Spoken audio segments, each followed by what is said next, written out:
Hello, I'm John. I'm a CBT therapist and I've been helping clients to meet their goals since 2006.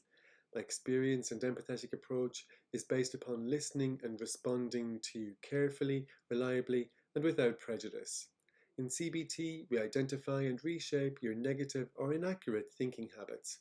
We can work through issues, thoughts, feelings, relationships, and situations, both at home and in work, giving you new perspectives and skills to cope and to thrive.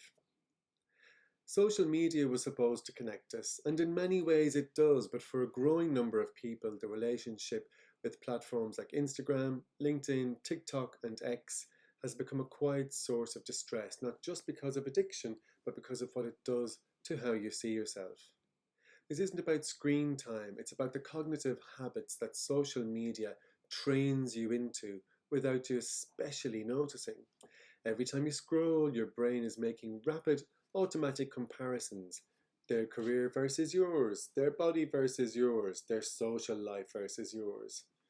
And because what you're comparing yourself to is curated, filtered, and carefully selected, the comparison is and will always be unfair. You're measuring your inside against someone else's outside. In CBT, we call these patterns cognitive distortions, and social media is extraordinarily effective at amplifying them. Filtering, for instance, focusing only on the evidence that confirms that you're maybe falling behind. Mind reading, assuming you know what others think of you based on likes, comments, or silence. All or nothing thinking, if I'm not as successful as them, then I failed. Discounting the positives, such as scrolling past your own achievements because they don't look as impressive as someone else's highlighted reel. Over time, this can erode your self-esteem in ways that feel vague but powerful. You might not be able to pinpoint exactly when you started feeling worse about yourself, but you notice a background hum of inadequacy, a reluctance to share your own life, or a habit of checking your phone that leaves you feeling depleted rather than connected.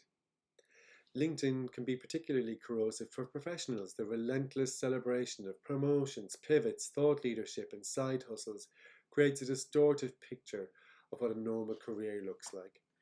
If you're already experiencing work stress or self-doubt, social media can intensify dramatically, making you feel that everyone else is thriving while you're barely perhaps coping.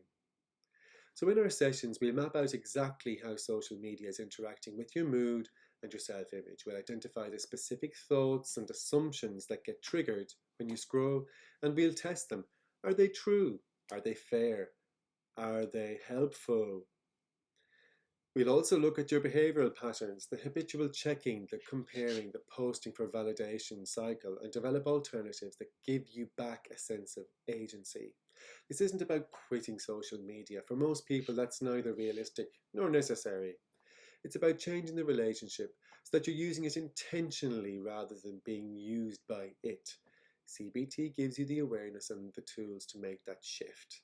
I also draw my understanding of how these platforms are designed. Social media isn't neutral.